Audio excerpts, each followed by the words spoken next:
This is a way of twisting and manipulating fabric into swirl shapes which look a little bit like roses, but it creates texture, it creates design to your fabric, and it's very, very simple to do. It looks really complicated, but it's not. It's really, really easy. On this little bag that I made here with a contrasting back to it, I've just used 2 rows of the swirl design. I'll show you how to do that in just a second. And with the faux suede that I've used here, it really does create texture. And you can see the way that it's kind of formed into pleats around the top, and I've sewn across here to keep that quite structured on the top of the bag, but around the bottom I've left it all quite loose, so you get this lovely round dome shape to the bag. With the faux suede, if that's the kind of fabric that you're going to use a thimble and some incredibly strong thread, because this is really quite tough to pull the fabric to make it swirl round. If you're going to use a lighter weight of fabric, you'll find that a bit easier. And I've been having a play with things like a cotton stripe fabric, just to see the effect of the design of the stripe. So this is just 3 of those little roses, or the swirls. I've tried it with a wool fabric, and this works really well. And do experiment. Do have a play on some scrap pieces of fabric first of all, because I found with the thicker fabrics like the wool, I get bigger swirls, I get bigger roses, so it could affect the size of the project that you're working on ultimately, which is why I start to do all of this smocking or twisting or gathering before I cut the fabric down to the size that I need it to be. So I'm going to make a little bag with just 1 row of the roses across the top. You could make a cushion cover and cover the whole of the cushion cover. You need quite a lot of fabric for that though, because it does shrink your fabric down by quite a lot. And I've been using linen. And this is a lovely fabric to work with because it's textural and it really shows up all of those little swirls, and it's easy to gather as well, although you're still going to need some quite strong thread. And here I've used 1, 2, 3, 4, 5 of the swirls. Now, not my original design, I can't take the credit for that, but when I've looked online to try and find any kind of instruction, it gives you lots of dots and there's a lot of drawing first of all, so I thought it might be easier to make a template. So this is how I'm going to do it. So that's what my template looks like. It looks like a little sewing machine. And I've just made that out of a piece of card. And I'm going to draw a box on my card which measures 2.5 inches square. Try with larger, try with 3 inches, 4 inches, 5 inches, or teeny tiny little swirls if you want to make those out of a finer fabric like silk. So 2.5 inches there, and there,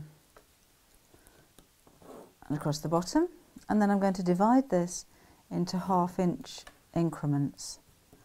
Don't worry about being exact with this.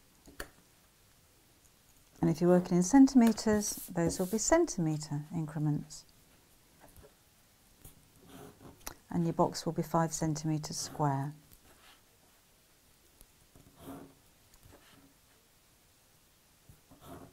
There.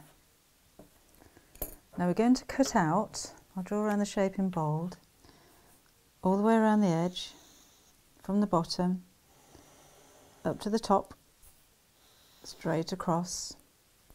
Then we're going to come down 3, across 3, up again, and you can see that sewing machine shape taking shape. Now the line that I'm going to actually sew, when I've cut out the template, we'll start from here and finish there. But of course you need this extra bit at the bottom, otherwise you won't have a template. So then I'd sew across the top, round, in that kind of shape. So let's cut this out.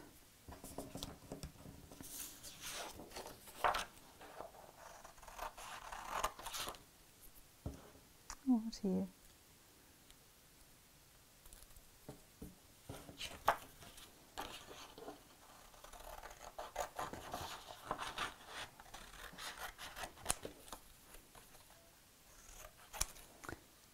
Cut out this little shape in the centre. And then you've got one template that you can use over and over again, so you don't have to worry about measuring and marking onto your fabric. All you're going to need is a straight line to stitch your template against.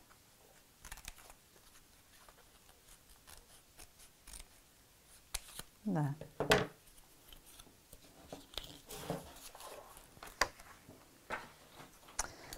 Now take the fabric that you're going to use, and again have this larger than you actually need. So my fabric here measures 12 inches in depth and it's 18 inches across. Then I'm going to measure and mark with an air erasable pen, could be any kind of erasable pen, just don't want to see this on your fabric, 2 inches from the top.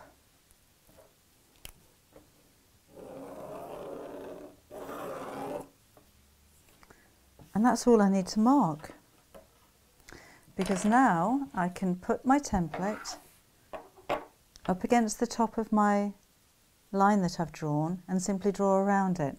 Now remember, I'm not drawing across the bottom line, I'm starting from this line here. So start from there, so an idea to mark on here, all the way around the top, and then finish at the end of this line here.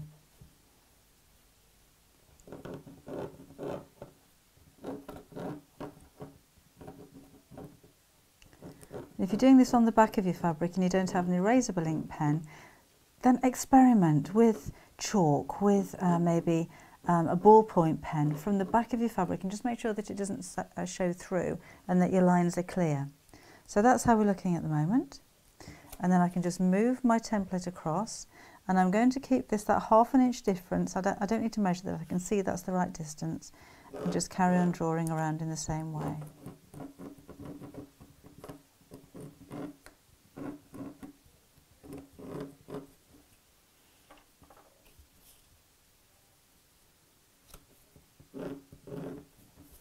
So it looks like lots of letter E's going across my fabric.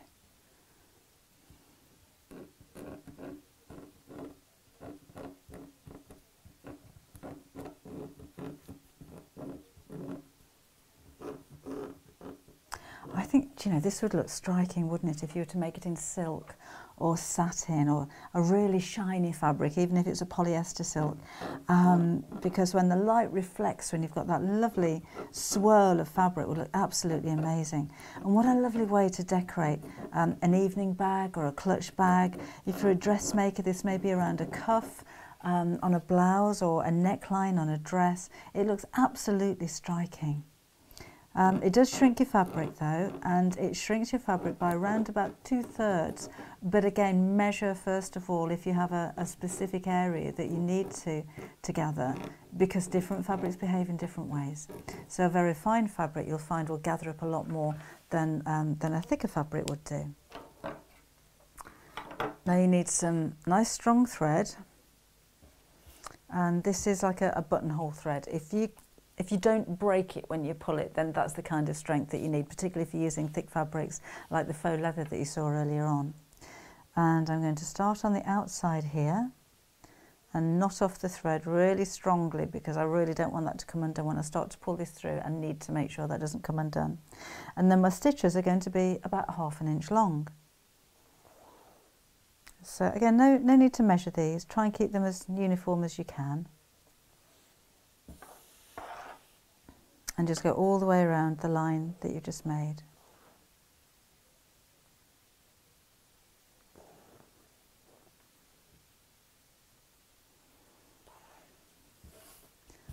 So back down this side.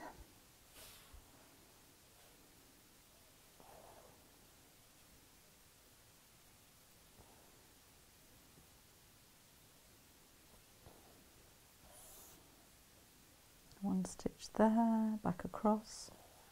Doesn't really matter the colour of your thread. If you do have thread that matches your fabric, that would be ideal, or as close as you can. I'm just using a gold on an aubergine type of colour, so that it stands out and you can see what I'm doing. Back down the final side of this little rose, and finish with your thread pointing upwards on the same line as you started, and then pull. And you'll see as you start to pull your thread, your fabric starts to twist. And this is why you need it nice and strong. I'm not letting the needle go from the fabric, from the thread as yet, because I need to knot that off. So just keep pulling until you can see the very first knot gathered there, and then you see that swirl of fabric. Then I'm going to hold this really tightly and then knot it off. But I'm still not going to break the thread because now I can go straight on to the next rows. So from the front side, I've got this lovely swirl.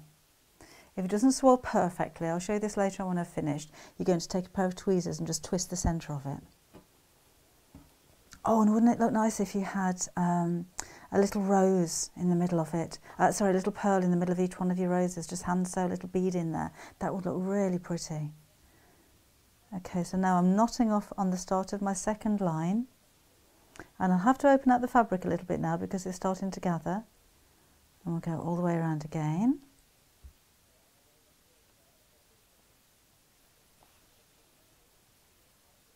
So nice big long half inch or 1 centimetre length stitches.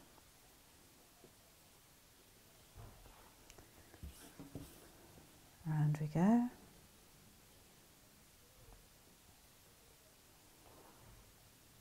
You can do tiny stitches, but it doesn't actually make very much difference to the look. It just makes it a little bit more difficult to gather up. Did try that one.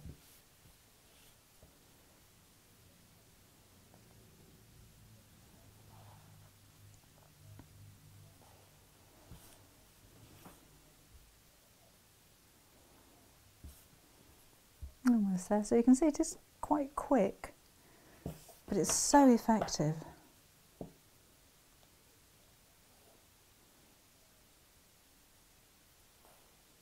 haven't tried felt. I wonder if felt would work well with this. That'd be nice and textural, wouldn't it? Oh, now I'm chatting away and I've gone one too far. So let me draw this thread back out again. With your thread, by the way, a little bit of a tip, because this is very thick thread. If you cut your thread at an angle, so up the thread, it makes it a little bit easier to put through the eye of your needle. And another quick tip, if you still can't get it to go through the eye of your needle, then put a little bit of hairspray on the end, squish it with your fingers and leave it to dry. And that makes it a bit stiffer, so it's easier to thread through. So again, I'm just pulling up gently all of those stitches until I can see that very first stitch pulled together. Keep that pulled nice and tight. Finish that off, and then we'll move on to the next one.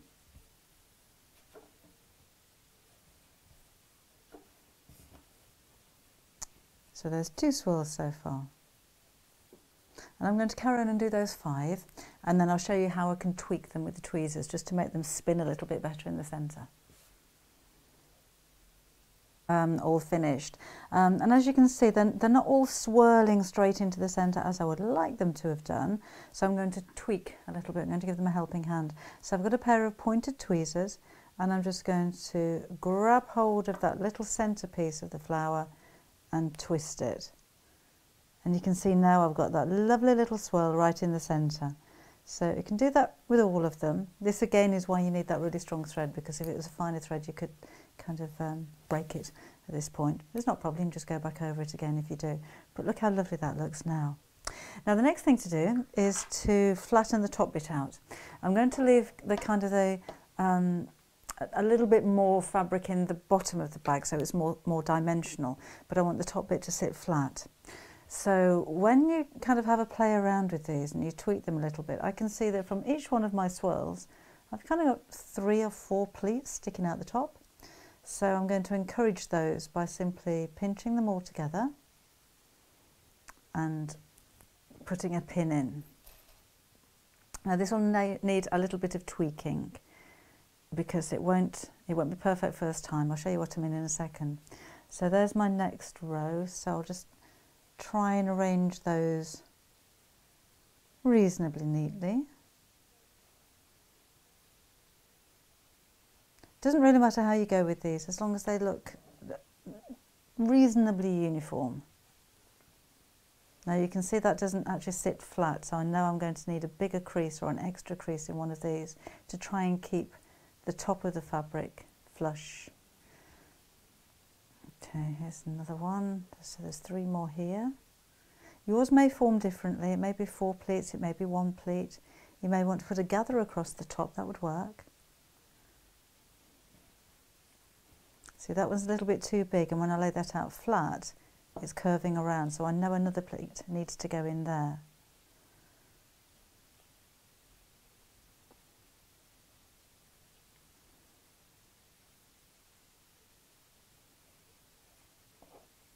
That's better. It's a little bit time consuming, but it's worth it, because these are the finishing touches that give you that really nice professional finish.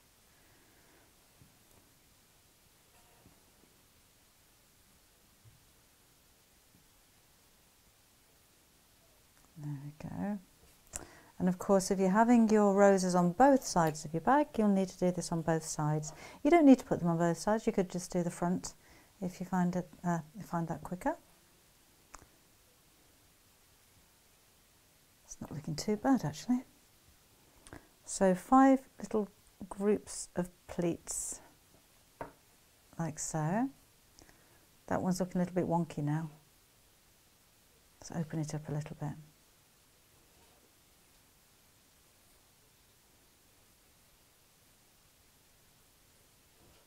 And that one needs moving over slightly. Doesn't have to be perfect at all. In fact, that's going to be absolutely fine. So then I'll take a running stitch on my sewing machine straight across the top. I'll take the pins out at the last minute because I don't want the seams to open up, or the pleats to open up as I'm sewing. So when I've sewn it, it's going to look like this. This one, the pleats happen to fall in the opposite direction. So I'll do that in just a second. What I'm also going to do with my pieces is to just round the corners off. Use a template for this if you want to. You can leave them square if you wish. This isn't necessary. It's just, I think it looks a little bit softer by having a curve around here. And the same on this side. If you've got something like a plate you can draw around, if you're not confident in cutting your curves perfectly, then you could do that. Or a ribbon reel would work well. There we go. And then with the pleats at the bottom of the bag, I'm just going to put maybe 3 in.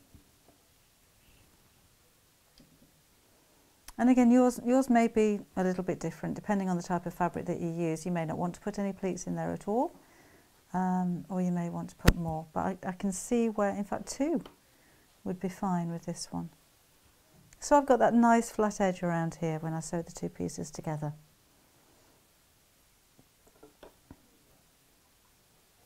Okay, so I'm going to put a couple of stitches over there. Make sure that they're symmetrical, because you will see those, I think. That one's not quite. So a little bit of trial and error. And because I've got 2 plates, I'm having them both facing in opposite directions, so it looks a little bit more balanced. So I'll do the same with this side and try and keep the pleats in the same place. So I'll measure one side up against the other. And then I'm going to use this as a template to cut out my lining fabric. Just need to squish in the ends here as well. I'll sew over the top of that. So when I lay this down flat to cut out the lining, I've got a flat, straight outline, and that's going to be the shape of the lining that I cut. So that's how we're looking now. So what I actually ended up doing was putting 4 pleats in the bottom, just because that's the way the fabric wanted to sit. So 4 pleats across here. I've squashed down the side pieces at the end of the roses, and I've trimmed back the fabric from the top over to around 1/4 of an inch from that top seam that I made, or the stitch line that I made. And just to make sure that the 2 pieces were as symmetrical as I can get, then I laid both of them out so that my pleats are sitting in pretty much the same place. And again, I'm not too worried about this being exact, because it's very much an organic, free-form kind of bag anyhow. What is important is that these 2 pieces are the same size. So if your roses are in the same place and your pleats are the same size, these should now match up perfectly. Now, before I start sewing this together, I'm going to cut out the lining pieces. And I'm doing this in a pale pink. I'm using a linen and a linen look fabric, so they're quite heavy. So I don't need any interfacing with them. You can use a lighter weight of lining fabric. You'll just have a floppier bag if you like, but that kind of adds to the appeal. Depends what kind of bag you like. So I'll need 2 pieces of this. I'll press that in a second.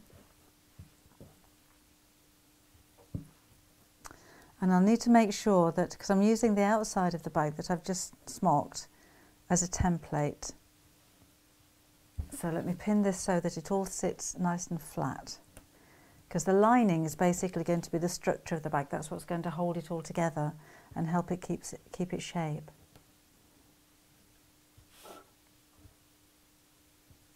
I'll need another tuck in there.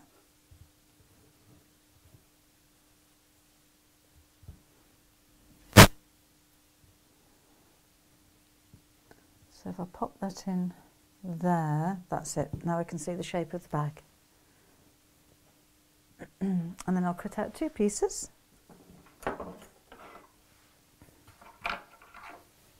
And this bag's just going to have a little chain handle. I'm not going to put any fastenings on it, no magnetic clasps or anything like that.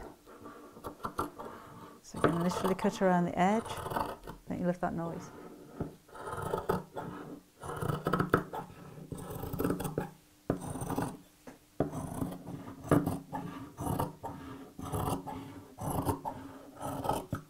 And I can keep checking and double checking that everything is symmetrical. So I know I keep bashing on about things not being absolutely perfect, but it's nice to have it as near as you can.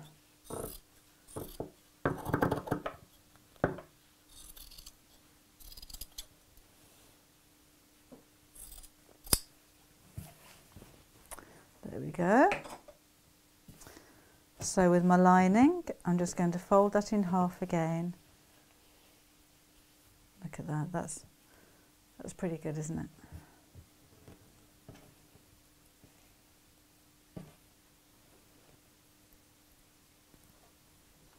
Now remember, I had one extra little crease that I need to put into this part of the bag to help that sit flat.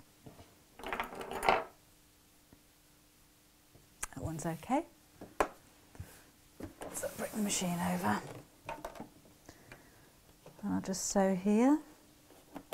And these are stitches within the seam allowance, remember? So I don't see them when I start to put the whole bag together.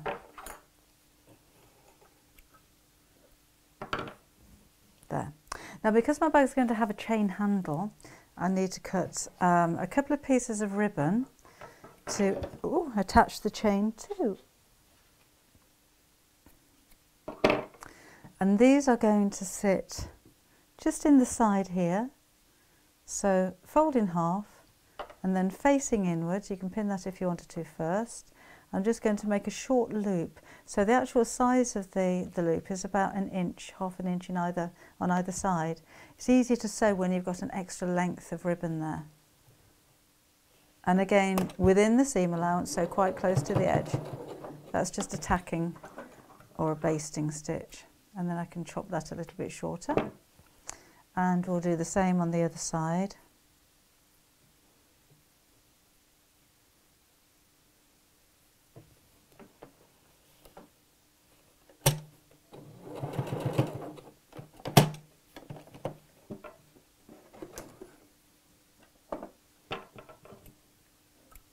And trim that a little. And then we'll put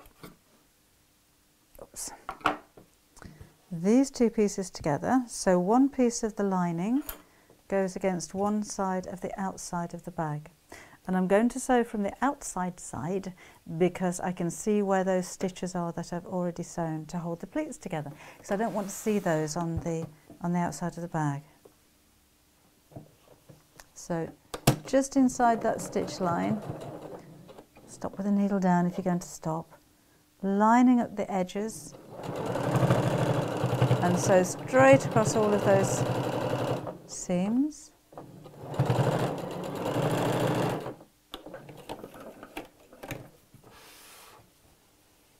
So we have that. So when this is folded over, that's how my bag's going to look. I might leave a little bit of a trim around the top actually, because that's quite sweet. And then we'll do the same with the other section.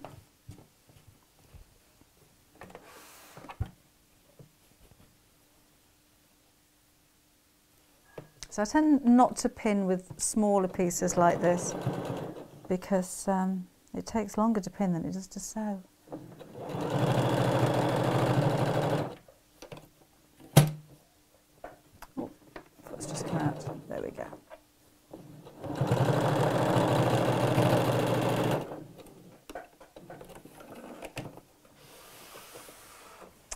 So now we've got two pieces that look like that. So we're going to sew both of those together now. Now the important thing here, and I say this a lot, but I mean it, when you're sewing together seams or tops of bags like this, it's important to make sure that those seams match, because nobody's going to notice when they do. They notice when they don't. So take those two top seams, line them up, and stick a pin in them. And then the same on the opposite side. The seams want to go upwards, that's absolutely fine. No worries about sewing them open at this stage. In there. And then we're going to sew all the way around the outside of the bag and all the way around the two linings together. But you'll need to leave a gap in the base of the lining so that you can turn the whole thing the right side out.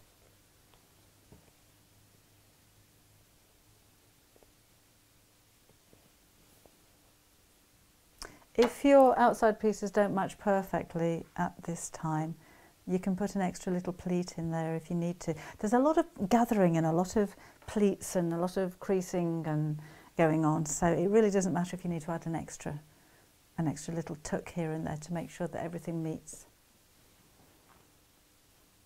Okay, then we'll do the same with the lining. So I'm going to start at that seam, which I thought was so important to match up. And I'm using almost ½ inch seam allowance around here. I just want to make sure that all of those tacking stitches that I made holding the pleats together, you don't see. So I don't normally use a stitch that's quite so wide, but I will on this one.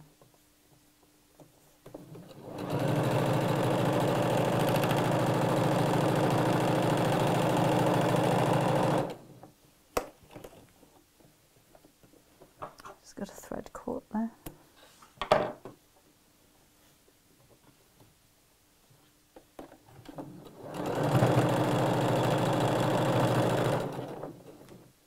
So straight across the bottom, avoiding pins. I always pin across the seam if I'm going to use pins, because just in case I do miss one and sew over it, there's less likelihood of it breaking my needle or breaking the pin. When you hit it, it's more likely to roll off the side of the pin.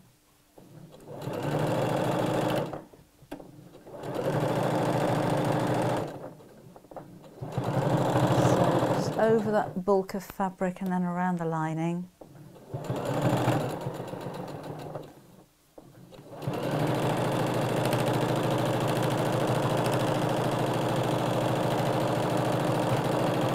Now when it comes to pressing, I'm going to press the lining, and I'll press the lining inside the bag, but I'm not going to obviously press the front of the bag because it'll lose all its dimension. So that's when a really powerful steam generator iron would come into use, because you can give it a blast of steam to get rid of the creases but keep the gathering that you want. Right, just coming back up to where I started here. Now then, this is the moment of truth. So this is where I left the hole in the bottom so I can turn the whole thing the right side out. I'm not going to trim around the curves on this one, I don't think it needs it. So let's pull the bag through here.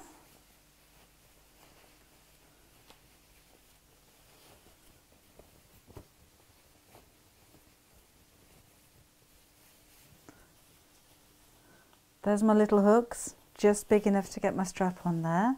I've got a hole in the lining that I'll need to sew up. I'll do that in a second. All of those gathers mean that I've got a nice big base to my bag, so I can actually fit things in it. It's got quite a small opening, and that's fine because I haven't put a magnetic clasp or anything on here, so I don't want it to be too big. So let's push the lining inside here. I will sew it up in a minute. And there we go. Oh, so I'm going to sew that hole up in the base. I'll give this a press. If you wanted to put a top stitch around the top to hold the lining down, then that would be that would be fine. I'm not going to with this one, I don't think it needs it. And then I'll attach the chain either side and we're finished. So there I put my chain on the side, I've pressed my little bag and I've sewn over the hole in the base, and I'm ready for an evening out.